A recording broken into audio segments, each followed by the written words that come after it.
नमस्कार सभी को, स्वागत है आपका हमारे YouTube चैनल अशोक रिकॉर्ड्स पर।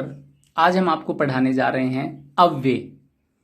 अव्यय आपको देखो नाम से भी लग रहा होगा, अव्यय, नव्यय, नव्यय इति अव्यय, अर्थात जो खर्च नहीं होता है, जिसमें किसी प्रकार का कोई बदलाव नहीं आता है, जिसमें किसी भी प्रकार का कोई चेंज नहीं आता है, वो होता है अव्यय। अव्यय के बारे में लिखा जाता है कि सदृशम त्रिषु लिंगेषु सर्वासु च विभक्तिषु वचनेषु च सर्वेषु और यत नवेति तत् अव्ययम। अर्थात जो सदृशम त्रिषु लिंगेषु, जो तीनों तो लिंगों में, और सर्वासु च विभक्तिषु और सभी विभक्तियों में, और वचनेषु च सर्वेषु और सभी वचनों में, यत न वेति तत् अव्ययम, जो वे नहीं होता है, जिसमें किसी भी प्रकार का कोई बदलाव नहीं आता है, वह अव्यय कहलाता है।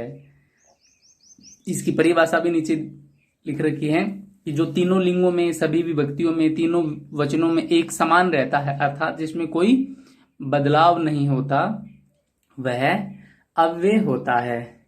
तो देखिए किस प्रकार आपसे एक चार्ट के माध्यम से यहाँ पर आपको समझाने का प्रयास किया गया है, उदाहरणों के साथ। परीक्षा में किस प्रकार पूछे जाते हैं ये उदाहरण। तो देखिए सबसे पहले आपको पता चलेगा समय बोधक अव्यय कौन कौन से हैं। पूरा मतलब पूरा से हमें पता चलता है कि पुराने समय की बात है।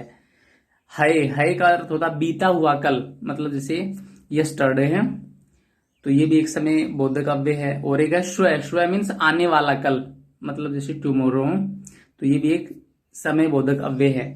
उदाहरण के लिए जैसे पुरा जनक है नाम राजा आसीत, कि पुराने समय में जनक नाम का एक राजा हुआ था, तो पूरा अव्यय का प्रयोग है। सोमवासरः आसीत, कल सोमवार था, ठीक है, तो ये इसमें है शब्द का प्रयोग हुआ है जो भूतकाल के लिए, ठीक है। अब है मिश्रित अव्यय कौन कौन से, च, एव, इति, उच्चई, यत, वृथा, चित, सहसा, कदापि, न, अपि। इनको मिश्रित अव्यय कहा जाता है। जैसे काविका कृषा च पाठम पठत है, तो यहां पर देखो च अव्यय का प्रयोग किया गया है, ठीक है। सिंह उच्चई गर्जन, सिंगाह है यहाँ पर, सिंगाह आ की मात्रा, सिंगाह उच्चई गर्जंती, शेर ऊंचे दहाड़ते हैं, तो ये यहाँ पर उच्चई अव्यय का प्रयोग किया गया है, ठीक है।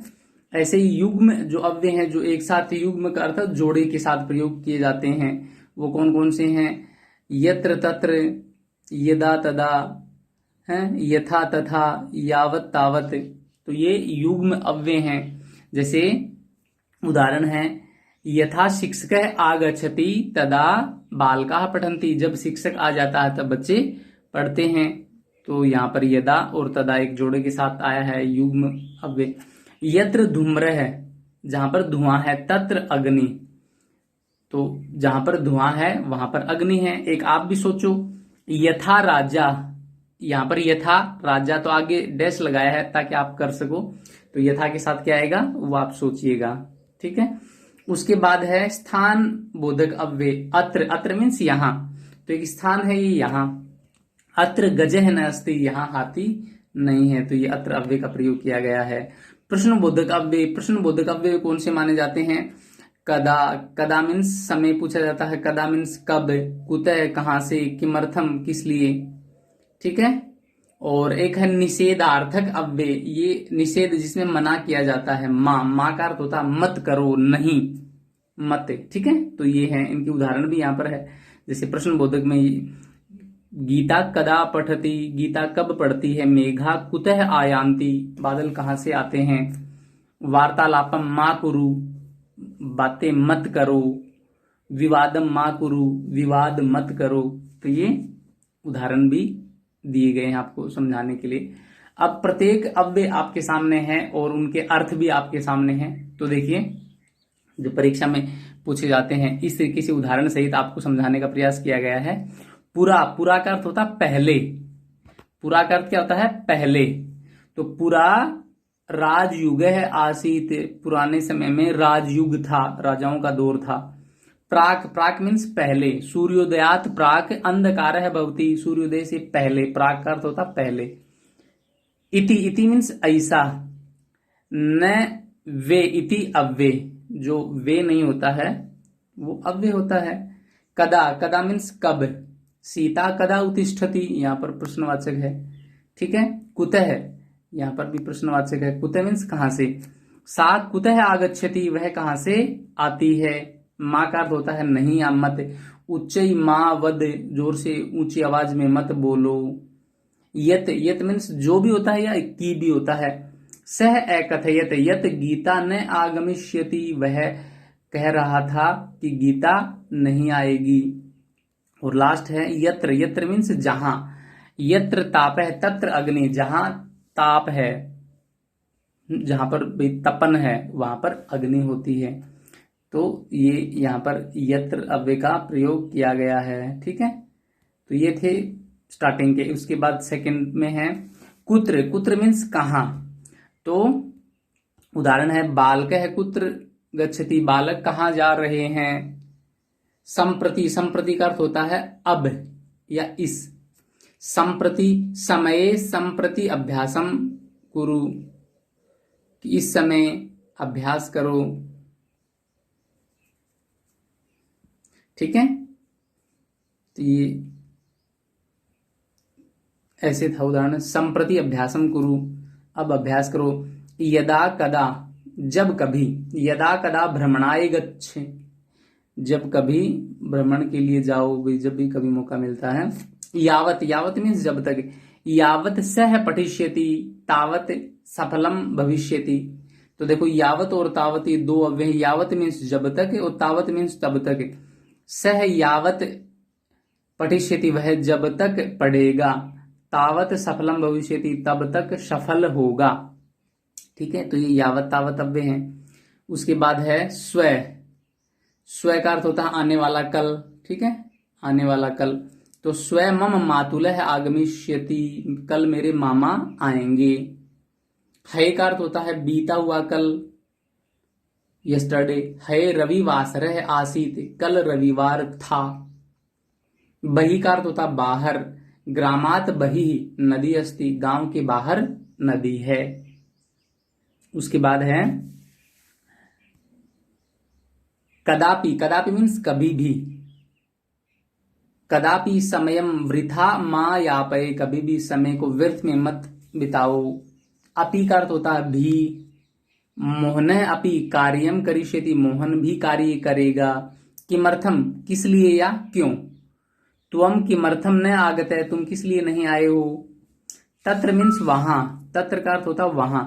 यत्र खगा तत्र कलरवा, जहां पर पक्षी होते हैं वहां पर कलरव होता है। इव का अर्थ होता है समान या की तरह। सीता चंद्रमा इव प्रतीयते, सीता चंद्रमा के समान या चंद्रमा की तरह प्रतीत होती है। सदैव, सदैव का अर्थ होता है हमेशा। सूर्य सदैव पूर्व दिशायाम उदेति, सूर्य हमेशा पूर्व दिशा में उगता है। पुनः, पुनः का अर्थ होता फिर। पुनः विद्यालय आगच्छतु भवान, आप फिर से विद्यालय आओ। और लास्ट है उच्चई, ऊंचा। मेघा उच्चई ही गर्जंती, बादल ऊंची आवाज में गर्जना करते हैं। उसके बाद है च, च का अर्थ होता और, च का अर्थ होता और। रामः श्यामः च पाठम पठतः। अद्य, अद्य मीन्स आज। अद्य क्रिकेट स्पर्धा भविष्यति, आज क्रिकेट स्पर्धा होगी। अत्र तत्र, यहां वहां, ठीक है। अत्र अहम स्मरामि तत्र सा माम स्मरति, कि यहां पर मैं उसको याद करता हूं वहां पर वो मुझे याद करता है या करती है। यत्र कुत्र, जहां कहां। अद्य यत्र कुत्र वर्षा भविष्यति, आज यहां या जहां कहां बारिश होगी। इदानीम, इदानीम का अर्थ होता है इस समय, इस समय। इदानीम अहम भोजनम करोमि, इस समय मैं भोजन करता हूं। अधुना, अधुना का अर्थ होता है अब। अधुना वयम विद्यालयम गच्छामः, अब हम सब विद्यालय जाते हैं। तदा, तदा। यदा, यदा मीन्स जब। यदा सह लिखति तदा कार्यम अभवत, जब वह लिखती है या जब वह लिखता है तब कार्य अभवत मीन्स होता है या हो जाएगा, होगा। तदा, तदा मीन्स तब। यदा सह लिखति तदा कार्यम अभवत, जब वह लिखता है तब कार्य पूर्ण हो जाएगा या कार्य संपन्न हो जाएगा या होगा। इसके बाद है सहसा। सहसा का अर्थ होता है अचानक या बिना सोचे। सहसा विदधीत न क्रियाम, अचानक कोई भी कार्य नहीं करना चाहिए। वृथा, वृथा का अर्थ होता है व्यर्थ। समुद्रे वृष्टि ही वृथा, कई बार परीक्षा में पूछे जाते हैं ये उदाहरण। समुद्र में जो बारिश है वो व्यर्थ होती है क्योंकि वहां पर तो वैसे ही पानी रहता है बहुत। शनैः, शनैः का अर्थ होता है धीरे धीरे। कच्छपः शनैः चलति, कछुआ धीरे धीरे चलता है। इतस्ततः, इतस्ततः का अर्थ होता है इधर उधर। रात्रौ कुक्कुरः इतस्ततः भ्रमन्ति, रात में कुत्ते इधर उधर घूमते रहते हैं। यदि तरही, कई बार पूछे जाते हैं यदि मीन्स, यदि तरही मीन्स तो, यदि और तो, ये अर्थ होता है। यदि अत्र कोपी न तरही कुतः जाल है, अगर यहां पर कोई नहीं है तो ये जाल कहां से आया। ठीक है, तो इस तरीके से ये आपसे प्रत्येक अव्यय के अर्थ और उसके वाक्य प्रयोग को हमने बताने का प्रयास किया है। और इस तरीके से परीक्षा में जो भी उदाहरण पूछे जाएंगे, आप सभी जितने भी हमारे अव्यय हैं उनको हमने अर्थ सहित और वाक्य प्रयोग सहित आपको बताने का प्रयास किया है। और देखिए लास्ट में एक उदाहरण भी दिया है कि किस प्रकार आपसे परीक्षा में पूछ लिए जाते हैं। जैसे परिश्रमम खालिस्तान कुत्र साफल्यम, परिश्रमम तो परिश्रम के, और कुत्र साफल्यम सफलता कहाँ, परिश्रम के सफलता कहाँ। तो आप सोचो इसमें क्या आ सकता है। परिश्रम माँ, परिश्रम नहीं, परिश्रम मत कहाँ सफलता। विना का अर्थ होता विना, परिश्रम के बिना कहाँ सफलता। स्व मतलब आने वाला कल, परिश्रम को आने वाला कल कहाँ सफलता। और यत्र मीन्स जहां, परिश्रम को जहां कहाँ सफलता। तो आप समझ गए होंगे यहाँ पर क्या आएगा, विना, कि परिश्रम के बिना कहाँ सफलता। तो इस तरीके से आपसे ये परीक्षा में पूछे जाएंगे और आप इसको आसानी पूर्वक कर पाएंगे क्योंकि आपने सभी अव्यय और उनके अर्थ पहचान लिए हैं और वाक्य का प्रयोग आपने समझ लिया है। तो आप आराम से उनका प्रयोग कर सकते हैं। और मुझे उम्मीद है कि आपने ये अव्यय बहुत ध्यान से पढ़े हैं और समझ लिए होंगे। अगर आपको ये अच्छे लगे तो जरूर इस चैनल को लाइक करें, सब्सक्राइब करें और अधिक से अधिक शेयर करें। थैंक यू, धन्यवाद।